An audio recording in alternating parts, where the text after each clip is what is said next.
ഗുരുരാതിരനാദിശ്ച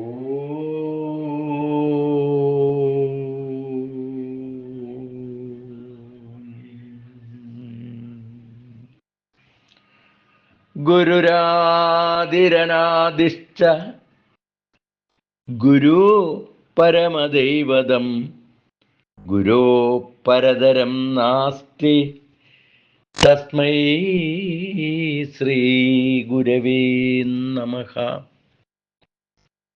പ്രിയ പഠിതാക്കളെ, എല്ലാവർക്കും നമസ്കാരം. ഇന്ന് അനുകമ്പാദശകം കൃതിയുടെ ആദ്യ ശ്ലോകത്തിൻ്റെ വിശദീകരണം നമുക്ക് മനസ്സിലാക്കാം. കഴിഞ്ഞ ക്ലാസ്സിൽ കൃതിയെക്കുറിച്ച് ഏതാനും കാര്യങ്ങൾ നിങ്ങൾക്ക് പറഞ്ഞു തന്നു.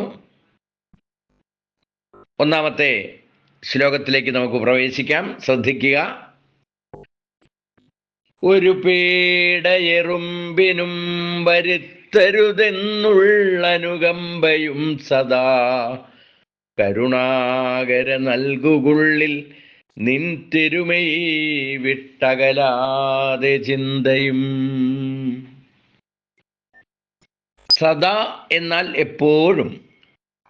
കരുണാകര. ആരാണ് കരുണാകരൻ? കരുണാകരൻ കരുണയുടെ ഉറവിടമാണ്. കരുണാകരൻ ദൈവമേ. ദൈവം കരുണാസമുദ്രമാണ്, നമുക്കറിയാം. സ്വയം പ്രകാശിച്ചുകൊണ്ട് സർവ്വതിനെയും പ്രകാശിപ്പിക്കുന്നവനാണ് ദൈവം, അല്ലെങ്കിൽ കരുണാകരൻ. ഒരു പീഡ എറുമ്പിനും വരുത്തരുത്. ദൈവത്തോട് അപേക്ഷിക്കുകയാണ് ഇവിടെ. എറുമ്പിന് പോലും ഒരു ദുഃഖം എന്നിൽ നിന്നുണ്ടാവരുത് ഭഗവാനെ. നിസ്സാരമെന്ന് തോന്നുന്ന എറുമ്പിന് പോലും ദുഃഖം നമ്മളിൽ നിന്ന്, അല്ലെങ്കിൽ എന്നിൽ നിന്ന് ഉണ്ടാകരുത് എന്ന് പറയുമ്പോൾ എറുമ്പും നമ്മളും തമ്മിലുള്ള ബന്ധമാണ് ഇവിടെ ഗുരു വ്യക്തമാക്കി തരുന്നത്.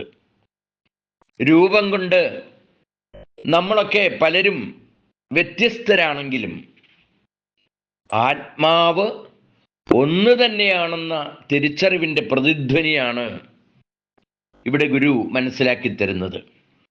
ഒരുവന് നല്ലതും അന്യനല്ലലും ചേർപ്പൊരു തൊഴിൽ ആത്മവിരോധിയോർത്തിടേണം. ആത്മോപദേശ ശതകത്തിൽ പറയുന്ന ഒരു കാര്യമാണിത്.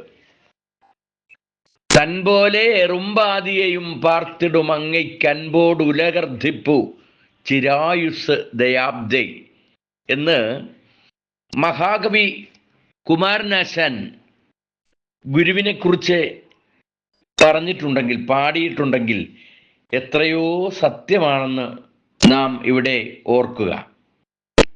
ഒരു പീഡ എറുമ്പിനും വരുത്തരുത് എന്ന സന്ദേശത്തിലൂടെ അനുകമ്പാമൂർത്തിയായ ഗുരുവിനെയാണ് നാം ഇവിടെ കാണുന്നത്. വീണ്ടും പറയുന്നു, സദാ, എപ്പോഴും. സദാ എന്ന് പറഞ്ഞാൽ എപ്പോഴും. നിൻ തിരുമൈ വിട്ടകലാതെ ചിന്തയും. ദൈവമേ, നിന്റെ ദിവ്യമായ രൂപം എൻ്റെ മനസ്സിൽ നിന്ന് വിട്ടുപോകാൻ ഇടയാകരുതേ. ഇവിടെ ഒരു ഭക്തന്റെ കൃതജ്ഞതാപൂർവമായ വിലാപമാണ് നാം കേൾക്കുന്നത്.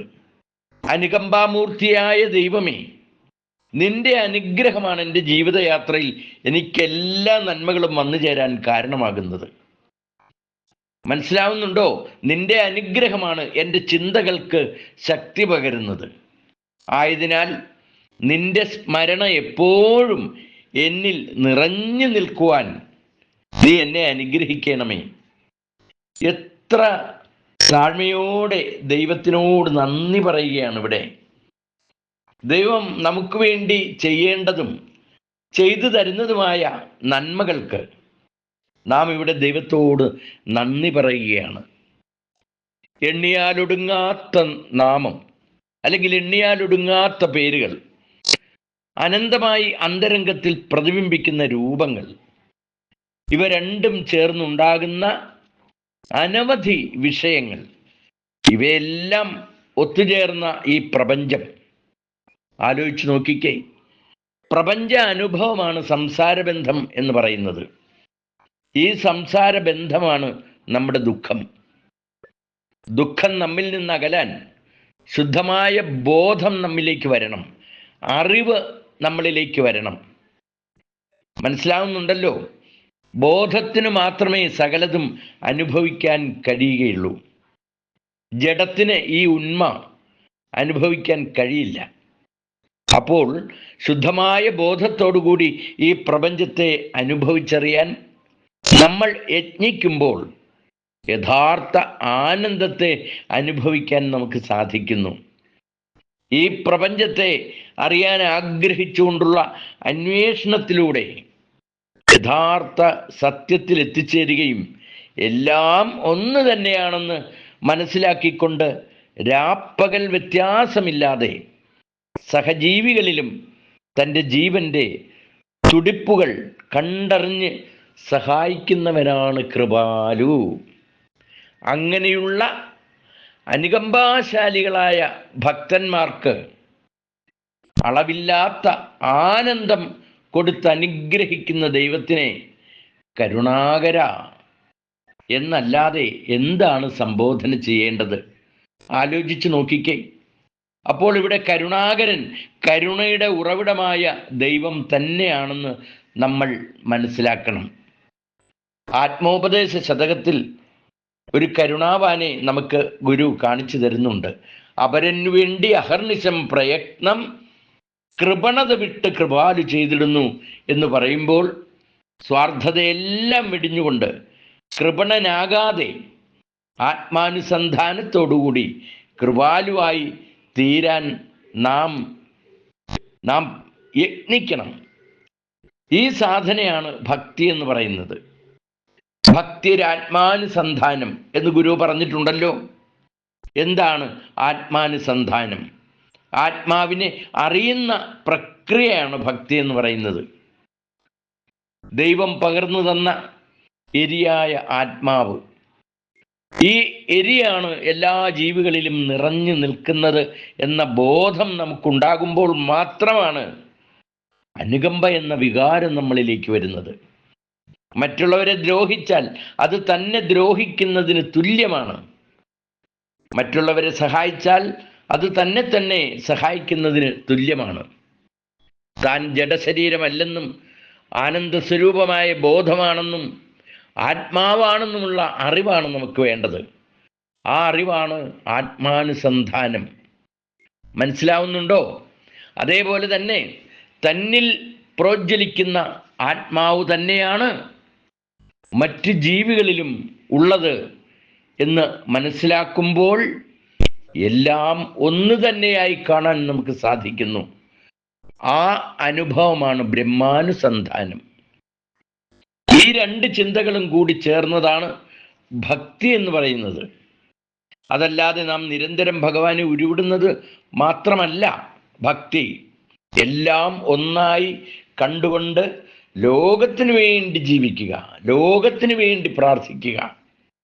കരുണാകരനായ ഭഗവാനെ സംബോധന ചെയ്തുകൊണ്ടുള്ള ഈ ഭക്തിവിശ്വാസം തന്നിൽ നിന്നൊരിക്കലും ഇട്ടകലരുതെന്ന് പ്രാർത്ഥിക്കുകയാണ് ഇവിടെ. അനുകമ്പാദശകം എന്ന കൃതിയിലൂടെ പ്രാർത്ഥനയുടെ യഥാർത്ഥ രൂപം എന്തെന്ന് ഗുരു നമുക്ക് മനസ്സിലാക്കി തരികയാണ്. ഇനി നമുക്ക് സാരാംശം കൂടി പഠിക്കാം. കേൾക്കുക.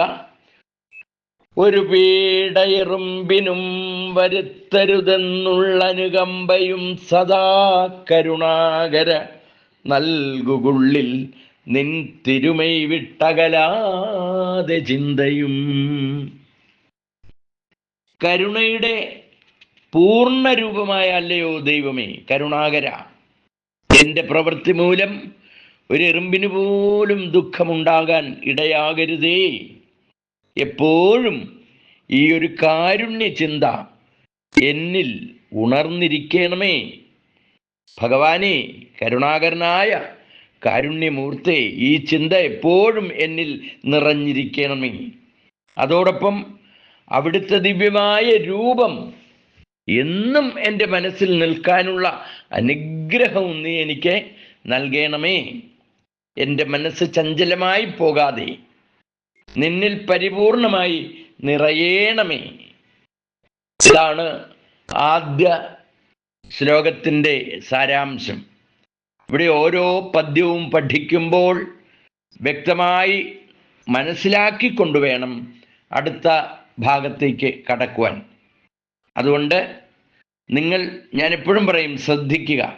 ഇവിടെ പറഞ്ഞു തരുന്ന കാര്യങ്ങളൊക്കെ ശ്രദ്ധിച്ച് മനസ്സിലാക്കി കഴിയുമെങ്കിൽ എല്ലാ ദിവസവും ഈ ഗ്രൂപ്പിൽ പഠിപ്പിക്കുന്ന ഭാഗം ആലപിക്കാൻ ശ്രമിക്കുക. ഇന്നത്തെ ക്ലാസ് അവസാനിക്കുന്നു. നന്ദി, നമസ്കാരം.